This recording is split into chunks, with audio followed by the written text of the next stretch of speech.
आज आम ये विषय कथा हवा जो विषय कि आम इतिहास बही रे बहुत कम अच्छे गोटे गोटे इतिहास बही तो नहीं। आम आज अलेख धर्म विषय जाना कह जाए जे अलेख महिमा जितेबले पृथ्वी रे पापर हार बढ़ीगला से से आसीथिले हिमालय रे किछि समय रही 1826 मसीह से पुरी को आसीथिले प्रथम करी पुरी को आसीथिले। पुरी रे किछि समय रही बहुत समय पर्यंत से केवल पानी पीकी रही मध्य एवं सेठाकर राजा मध्य तांको आश्रय देइथिले एवं खाद्य मध्य देइथिले।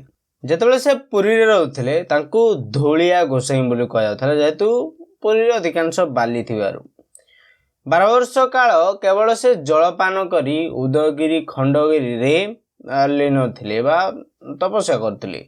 1838 मसीहा बेलू से कपिलास आसी आसी तपोवन ठारे आत्मजोग समाधि थिले जहाँकि 24 वर्ष सेठार रही। प्रथम 12 वर्ष केवल फलमूल खाई रही एवं तापर 12 वर्ष केवल क्षीर पी रही। कपिलास रे गोविंद बाबा बोली जणी तांकु से प्रथम शीर्ष रूपे ग्रहण करथिले।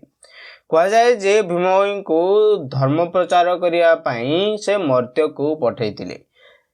भजन मंडल रे मध्य एई सबु गुड़िक एई सबु जिनस गुड़िक भीमभोई द्वारा एवं अन्य साधु संत द्वारा मध्य लिखित अछि जहाँकि आपने बहुत जदि पढ़िबे ताहले आपने जानि परिबे। भीमभोई जहाँकि सारा विश्व रे संथकवि उपरे जनाशुना तांको लेखा तांको जो आदर्श थिला ताहा जाति संघ रे मध्य लेखा जाइछि जो जाति संघ रे न्यूयॉर्क रे मध्य लेखा जाइछि जाकि जातिला प्राणी को आरत दुख प्रमिते देखु देखु अबा सहु मो जीवन पछे नरके पड़ी थाउ जगत उद्धार हो ए लेखाटी जाति संघ रे मध्य लेखा जाइछि। एभली भाबरे अलेख धर्मर उत्पत्ति हैला।